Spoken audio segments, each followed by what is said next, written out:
Raga, buongiorno dal circuito di Misano, siamo esattamente all'interno di un box vuoto, abbandonato. Questa cosa può sembrare strana ma in realtà è molto figa. Andrò a rispondere alle domande che mi avete fatto in via anonima riguardanti le midget, il campionato e tutto il resto. Quindi adesso io mi siedo qui per terra e rispondiamo alle domande.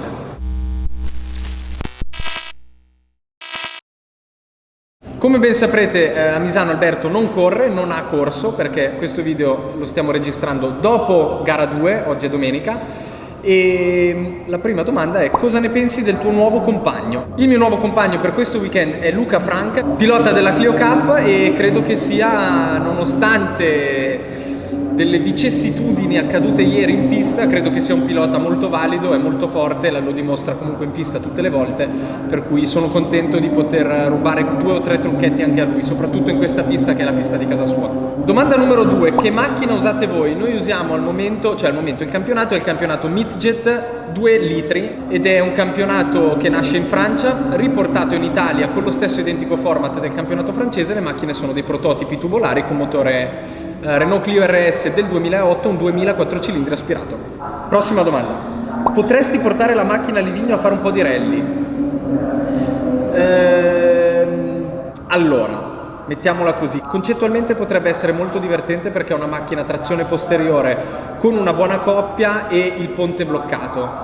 Detto questo, credo che sia troppo bassa, ho paura che non funzionerebbe molto bene la cosa, però secondo me se lo proponiamo al team potrebbero farci un pensierino. Next, questa domanda mi dispiace, vi rispondo dopo perché ci vuole un po' di introduzione, che è: quanto costa il campionato? Ma ci arriveremo. L'anno prossimo correrai di nuovo con le midget? Allora, non so rispondere a questa domanda onestamente. È una cosa a cui penso spesso per vari motivi. Uno, perché la macchina mi piace moltissimo, il team mi piace moltissimo e credo che stiamo crescendo molto bene. Dall'altra parte non abbiamo avuto così tanto tempo, ecco, per far sì che tutto vada come dovrebbe andare. Non lo so davvero. C'è anche un altro fattore importante che entra in gioco, che è, come al solito, il budget. Quindi se qualcuno di voi ha delle aziende e volete della visibilità, volete creare un bel progetto insieme, fare un lavoro interessante per crescere insieme in questo ambito, scrivete la mail qui sotto, contattate la mia agenzia Heroes e sono sicuro che si può costruire un bel progetto, quindi contattate qua sotto. Per le midget vedremo, ci stiamo pensando. Perché Alberto non corre? La domanda più chiesta di tutto il weekend. Non corre perché niente cataclismi, niente cose assurde. È al matrimonio di sua sorella. Semplicissimo. E siccome non era in lizza per il campionato, ha deciso di dare priorità alla famiglia. Ci sta. Domanda molto diretta: romperete ancora altri motori? Non si chiedono queste cose. No, non romperemo altri motori, e dicendolo mi sono appena tirato una gufata che ne romperemo altri 50. No, spero vivamente di no, onestamente. Deve ancora uscire l'altra parte del video di Monza dove capirete che cosa è successo. Mi auguro vivamente con tutto il cuore di no, spero non succeda. La prima cosa che hai provato salendo su una midget? Bella questa domanda. È un mix di... Beh, è stato veramente emozionante perché comunque io non ho grande esperienza con le macchine, l'unica macchina che ho guidato in pista è stata la Legend, e salire su una midget ammetto che è un salto veramente importante proprio a livello di performance. La Legend è una macchina divertentissima, ma è morbida, è una macchina divertente e giocosa. La midget inizia a essere una macchina da corsa, con un setup da corsa, con una serie di fattori, tra cui il lavoro anche che c'è dietro, che la rendono una macchina abbastanza nervosa. Non è una macchina semplice da guidare quando è al limite, è facile da portare al limite, ma non è facile da gestire a quel punto. Ha una gomma molto più bassa di spalla, per cui diventa anche molto più rigida, ha più cavalli, è più pesante, è più grande, però è stato, poi figuratevi, io la prima volta l'ho guidata al Mugello, per cui è stato veramente, no, è stata una figata veramente assurda, è stato super emozionante fare le arrabbiate in pieno, è stato un momento da brivido lungo la schiena. Come si chiama il pilota della macchina blu che ha buttato fuori Albi a Vallelunga? Io non posso rispondere. Non lo posso fare perché è una situazione un po' delicata in cui io non voglio assolutamente rientrare. Le foto, le classifiche, i nomi, è tutto pubblico, per cui se volete andare a informarvi guardate, non sarò sicuramente io quello che va a creare queste situazioni, quindi guardatelo pure online. Secondo voi quanti motori si romperanno stavolta? Secondo me, se va bene, 10. Quanti vi cannoneranno? Secondo me almeno 4 piloti. Prospettiva di weekend sicuramente molto positiva, mi piace che ci sia anche molta speranza da parte vostra.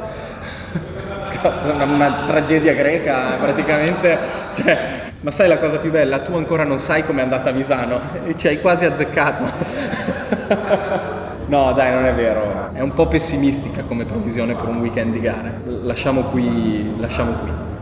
Grazie per il tuo ottimismo. Scusa, ma sono curioso, volevo chiedere se eravate gli unici ad avere così tanti problemi in quel campionato. Ecco, questa è una domanda interessante perché ne ho parlato questa mattina per un'ora intera con Manuel e lui dice che secondo lui noi vediamo solo i problemi che abbiamo noi e effettivamente quando andiamo poi nei video a raccontare quello che succede raccontiamo solo i nostri di problemi, perché se dovessimo raccontare anche tutti quelli degli altri servirebbe un'eternità. No, non siamo gli unici ad avere i problemi. Tutti hanno problemi, ma tutti hanno problemi in tutte le categorie, con tutte le macchine. È normale avere problemi, noi poi siamo un team giovane che si è formato da poco, per cui non è neanche così semplice trovare la linea subito. Anche le altre macchine hanno problemi. A Monza, per esempio, tanti altri team hanno avuto problemi di motore. Il fatto è che purtroppo noi questi problemi li stiamo avendo tutti insieme. Guardiamo il risvolto positivo della medaglia, le cose si rompono quando fai. Vuol dire che forse stiamo arrivando vicino a quel limite, ci stiamo spingendo, il team sta anche spingendo su assetti un pochino più rischiosi. È sintomo di un buon lavoro che stiamo facendo. È sintomo di un buon lavoro che si sta facendo, ma che è ancora all'inizio, per cui no, tutto sommato, bene o male tutti hanno i problemi, siamo solo noi gli sfigati che li stanno avendo tutti insieme. Quando hai milioni di parti in movimento è normale che qualcosa si rompa. In che posizione sei nel campionato? Non lo so e sarò 20° forse. Purtroppo ancora non abbiamo fatto un weekend come si deve dove possiamo esprimere il nostro potenziale e la nostra voglia di andare bene. Questo è il sunto, quindi non lo so. Adesso lo controllo, magari ve lo scrivo qui. Da 1 a 10 come sono le midget da guidare? Non ho così tanta esperienza da poterla confrontare con altre macchine, però ti dico, per quella che è la mia esperienza finora sono un 9,5. Siamo lì. Però non ho un termine di paragone valido, però per adesso io sono innamorato perso di queste macchine. Chi è più bravo in cucina tra te e Alberto?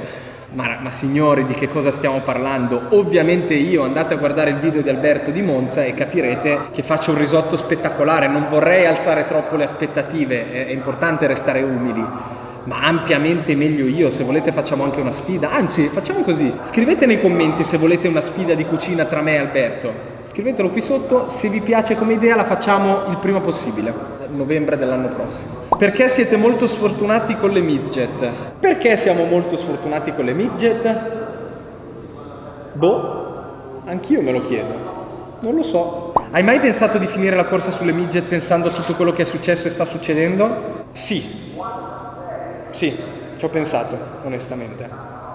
Perché dopo un po', comunque, quando tu fai una cosa non la fai perché... allora, la fai perché è bello, sì, ma quando fai una gara lo fai perché vuoi vincere, altrimenti vai a fare i turni di libera in pista. Io sono una persona competitiva.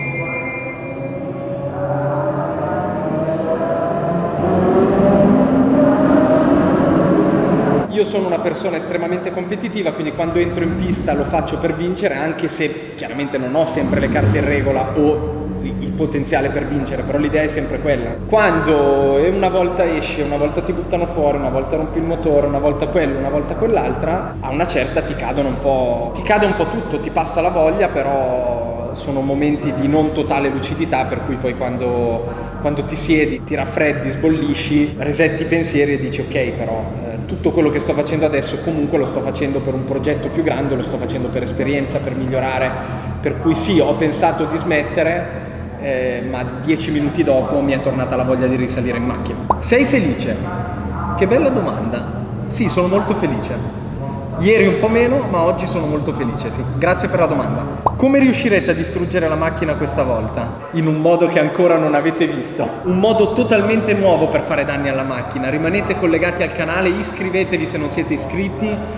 perché c'è un nuovo modo per rompere la macchina e lo vedrete nei video di Misano. Qual è la vostra auto dei sogni? Per Alberto non ne ho idea, ma immagino la stessa mia, insomma, la stessa di tutti i piloti. L'auto dei miei sogni da guidare in pista è la Formula 1. Ho anche però le hypercar prototipi Le Mans. Però vabbè, la Formula 1 ha quel profumo di storia, di cose belle, ecco. Mentre macchina stradale, io sono innamorato perso della Lamborghini Urus, ma proprio, cioè, follemente innamorato di quella macchina. Quindi per quanto riguarda la stradale, Lamborghini Urus.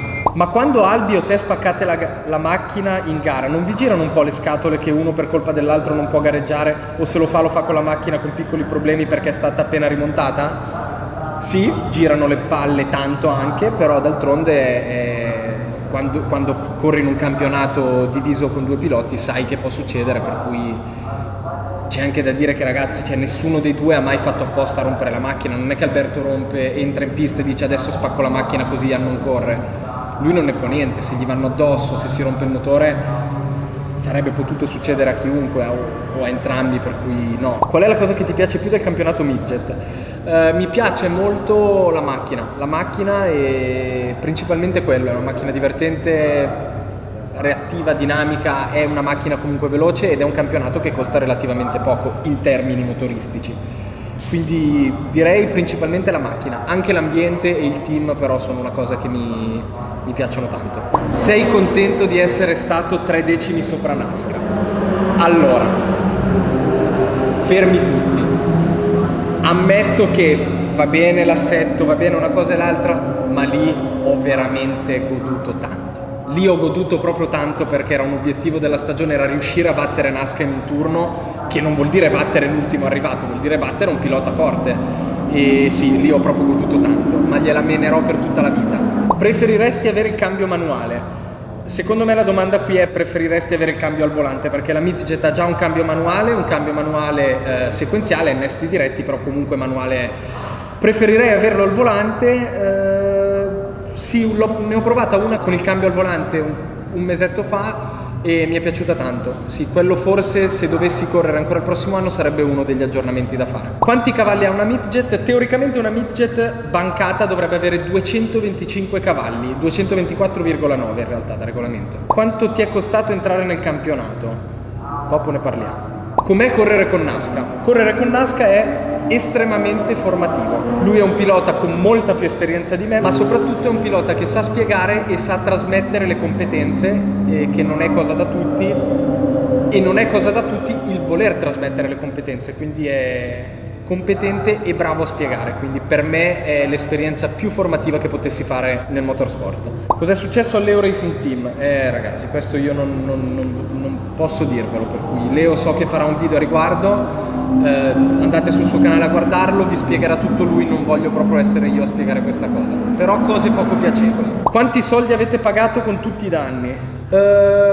Adesso non ho il conto preciso, ma credo che complessivamente tra i danni del Mugello, i danni di Vallelunga, i danni di Monza, considerate che c'è l'assicurazione, poi alcuni danni non ricadono assolutamente su di noi, una cosa e l'altra, quindi quello che abbiamo pagato noi non lo so di preciso, so che il complessivo è sugli 85.000 più o meno, poi assicurazione, non assicurazione, io sono stato fortunatissimo perché ne pago molti meno, però sì, la cifra è più o meno quella. Avete finito una gara? Sì, abbiamo finito delle gare. Alberto in realtà non lo so se ha mai finito delle gare. Io sì, ho finito una gara molto bella, Monza gara 4, che è stata una gara super emozionante, vedrete il video, arriverà a breve, iscrivetevi al canale, accendete la campanellina in modo che non ve lo perdete. Allora, adesso la domanda che tutti attendevate, lo so, quanto costa il campionato Midget?